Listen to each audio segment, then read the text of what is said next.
Bismillahirrohmanirrohim. Muhtaram azizlar, tutayotgan ro'zalaringiz qabul bo'lsin. Muborak Ramazon oyidagi barcha fazilatlardan Alloh nasibador aylasin. Siz azizlar bilan Ramazon oylaridagi turkum suhbatlarimizni davom ettiramiz. Ramazon bu oilani bir-biriga mehr oqibatini ziyoda qilishga sabab bo'ladigan oy ekanligini sizlar bilan birga eslashib, oilani muqaddasligi haqida, har bir oila a'zosini oiladagi o'rni, fazilatlari haqida qisqa suhbatlarni boshlagan edik. Oila deganda bu azizlar, ko'pchilik o'ylagandek faqat er va xotindan iborat emas-da. Oila bu katta bir qo'rg'on. Oilada ota bor, ona bor, aka-uka bor, farzandlar bor. Payg'ambarimiz alayhisolatu vassalam xayrukum li ahlihi deganlar, sizlarning yaxshingiz o'zini oilasiga yaxshi munosabatda bo'ladiganingizdir deganlarida mana shu butun oila nazarda tutilgan. Faqat ayol emas, butun ahl. Shuning uchun oilada har bir oila a'zolarini bir-birlari orasidagi mehri, muhabbati, munosabati, haqqi, huquqlari dinimizda go'zal yoritilgan. Bugun mana shu oila a'zolari bo'lgan aka-ukalar munosabatlari haqida gaplashamiz. Bugungi kunda ota-onani mashaqqat ila dunyoga kiygizib, katta qilib qoldirgan farzandlar, aka-ukalar afsuski ota-ona vafot etgandan so'ng meros talashib, bir-birini sudga beradigan, hatto bir-biriga dushmanga aylanadigan holatlarni ko'ryapmiz. Ota-ona jonini qurbon qilib farzandlarini bir tanu, bir jon, bir-biriga suyanchiq bo'lib yashashlari uchun tarbiyalagan bo'lsa-da, afsuski ba'zilar dunyoviy manfaat uchun aka-ukani mehr oqibatini unutayotgani juda alamli. Aka-uka odatda mehribon bo'ladi bir-biriga, lekin kunlar o'tib boradi, negadir shayton aralaydi, begona aralashadi va natijada aka-ukalar dushman bo'ladi. Hayotiy tajribamiz shuni ko'rsatadiki, ba'zan begonalar orasidagi dushmanchilikdan ko'ra agar aka-uka dushman bo'lib qolsa, begona dushmanlardan ham ashaddiyroq bo'lib ketar ekan. Alloh saqlasin. Nahot shular aka-uka deb hayratlanib yoqa ushlagan holatlarni guvohi bo'lamiz hayotda. Begonalar ham bir-biriga bunchalik yomonlikni ravo ko'rmaydigan holatda aka-uka shunaqa yomonliklarni ravo ko'radiki, bir-birining omadsizligidan, bir-birini baxtsizligidan xursand bo'ladigan darajada bo'ladi. Alloh o'zi saqlasin va kechirsin bunaqa xato illatlarimizni. Sahobalar bir-birlarini tanimasa-da bir-biri uchun aka-ukadek munosabatda bo'lgan. Qur'oni Karimda aka-uka haqida kelgan, birodarlik haqida kelgan oyatlar o'zi aslida haqiqiy oiladagi aka-ukaga ham taalluqli. To'g'ri, ko'proq bizda birodarchilik deganda begonani tushunamiz. Yo'q, birodarchilik, aka-ukachilik bu oiladan boshlanishi kerak. Payg'ambarimiz alayhisolatu vassalam Makkadan Madinaga kelgan muhojirlarni makkalik ansoriylar bilan aka-uka qilib qo'yganlar. Chunki ular vatanidan ajradi, oilasidan ajradi deb bir-biriga mehr ko'rsatishni o'rgatganlar va ular shu darajada mehribon bo'lganlar. Ammo bugun biz gaplashayotganlar bir ota-onaning farzandlari, aka-ukalar. Qay darajada bir-biriga mehr, mana bu narsani bilishimiz kerak. Buning uchun oilada har birimiz o'zimizning o'rnimizni bilishimiz kerak. Aka, azizlar, uyning ustuni. Aka oilada otasidan keyingi suyanchiq. U kichiklariga mehr, tarbiya, himoya va yo'lboshchi bo'lishi kerak. Aka nafaqat moddiy, balki ma'naviy jihatdan ham oilaga yetakchi bo'lishligi kerak. Payg'ambarimiz alayhisalom kullukum ra'in va kullukum mas'ulun an ra'iyatihi deganlarida har biringiz rahbarsiz, har biringiz qo'l ostindagilar uchun mas'ulsiz deganda mana shu nazarda tutilgan.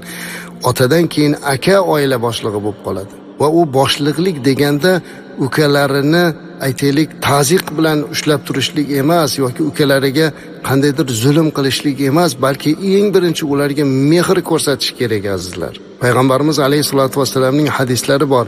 Laysa minna man lam yuwaqqir kabirana va yarham saghirana dedilar. Kattalarni hurmat qilmagan, kichiklariga mehr ko'rsatmagan odam bizdan emas deyapti. Ya'ni bizni ummatimiz emas deyaptilar Payg'ambarimiz alayhisalom. Payg'ambarimiz sollallohu alayhi vasallam Madinaga hijrat qilgan muhojirlarni mahalliy ansoriylar bilan birodar qilib qo'yganlarida ular shunchalik bir-birlarini yaxshi ko'rib, aka-ukaday munosabatda bo'ldilarki, o'z uylarini, boyliklarini, hatto meroslarini ham bo'lishga tayyor bo'ldilar. Anas bin Malik radhiyallohu anhu rivoyat qiladilarki, Ansoriylar muhojirlar bilan o'zlarini bor yo'g'i bilan bo'lishardilar. Ular mollarini ikkitaga bo'lib, yarmini muhojir aka-ukalariga berdilar dedi. Imom Buxoriyda keladi bu. Qarang, o'zi aka-uka emas, ma'naviy aka-uka qilib qo'ydi payg'ambarimiz alayhisalom. Mana shu aka-uka bo'lganlar bir-birini tanimagan bo'lsa-da, bugun aka-uka bo'lib, bugun molini yarmini kecha uka bo'lgan ukasiga yoki akasi birodariga berishlikka rozi bo'lgan ekanlar. Bizlarda-chi azizlar, aka-uka bir ota-onani farzandi. Ota-ona hamma farzandini yaxshi ko'radi, bir xil ko'radi azizlar. Ba'zan farzandlar o'ylaydiki, ota-ona akamni yaxshiroq ko'radi, ukamni yaxshi ko'radi deb o'ylaydi-da, o'sha hasad boshlanadi. Yo'q azizlar, unaqa emas. Aslida ota-ona ham mana shu narsani bilish kerakki, shuning uchun ham islomda farzandlar orasida adolat munosabatini qo'yish kerak. Farzandlarga adolat bilan hammasiga bir xil ko'rishlik kerak. Aslida mana shu islom talabi. Adolatni buzmaslik kerak. Lekin shu o'rinda tabiiyki kichigiga nisbatan sal mehr kuchliroq bo'lishi mumkin. Chunki odatda kenja bolani keyinroq ko'radi. Ehtimol o'sha yoshligi uchunmi biroz mehr ko'proqqa o'xshab ko'rinadi, lekin akani yomon ko'rdi degani yoki opasini yomon ko'rdi degani emas. Ularga chiroyli munosabatda bo'lish kerak. Yusuf alayhisalomning aka-ukalari qilgan xatoligini qilmaslik kerak. Yusuf alayhisalomning aka-ukalari otasi Yusuf alayhisalom va ukamizni bizdan ko'ra yaxshi ko'radi deb hasad qilib, Yusuf alayhisalomni olib borishib o'sha quduqqa tashlab yuborishdi-ku. Otasiga kelib yolg'on gapirishdi, o'g'lingizni bo'ri yeb ketdi deb. Allohning marhamati bilan Yusuf alayhisalom quduqdan chiqdi, Misrga ketdi. U yerda qancha qiyinchiliklarni boshlaridan o'tkazdilar. Hatto zindonband bo'ldi. Qancha u yerda qiyinchiliklar va oxir oqibat Allohning marhamati bilan mana shu Misr diyorini vaziri bo'ldi, xazina boni bo'ldi. Yillar o'tib aka-ukalari oldiga kelganda ularni kechirdilar. Qarang, biz esa aka-uka bir-birimizni kechira olmayapmiz. Shuning uchun aka-ukalar munosabatida juda ham chiroyli munosabat qildirilishi kerak. Aka-ukalarning oralaridagi haq va huquqlariga ehtiyot bo'lish kerak. Payg'ambarimiz alayhisolatu vasallam aka-uka haqlarida ko'p gapirdilar. Ular bilan chiroyli muomala qilishlikka gapirdilar. Aka-ukasiga tarbiyachi va homiy bo'lish kerak. Rasulimiz aytadilarki, kimki o'z qarindoshlari bilan aloqani uzsa, Alloh undan uziladi dedilar. Imom Buxoriyda keldi. Aziz aka-ukalar, bir-biringiz bilan aloqangizni uzib qo'ygan bo'lsangiz, sizdan Alloh o'zini aloqasini uzdi deb biling. Alloh saqlasin. Kimki o'z akasidan, ukasidan aloqasini uzsa, Alloh undan aloqasini uzadi dedilar payg'ambarimiz alayhisalom. Buxoriy rivoyat qildi. Uka akaga itoat qilishi, uni maslahatlariga amal qilishi kerak. Kichiklarimiz kattalarimizni hurmat qilsin degan hadis bor, Termiziy rivoyat qilgan. Aka-uka bir-biriga g'amxo'r va suyanchiq bo'lishliklari kerak. Payg'ambarimiz alayhisalom yana boshqa hadisda aytadilarki, mo'min kishi mo'minga aka-ukadek, ular bir-birini mustahkamlaydigan binodek dedilar. Bu yerda begonani aytyapti. Begona mo'minlar bir-biriga mustahkamlaydigan binodek deyotgan bo'lsa, endi o'zi mo'min musulmon aka-uka bir-biriga qanday bo'lishlik kerak? Mol, dunyo sabab aka-uka orasiga adovat tushmasligi kerak. Birovlaringiz birodaringizga hasad qilmang.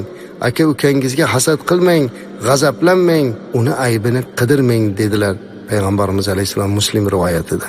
Bugun biz sahobalardan ibrat olishimiz lozim. Oilada aka-ukani munosabatlarini mana shu o'tmish sahobalar, o'tgan ajdodlarimiz qatorida ularning hayotidan o'rnak olib, xuddi mana shu uslubda aka-ukachilikni davom ettirishimiz kerak. Aka-uka bir-biriga mehribon bo'lishligi lozim azizlar.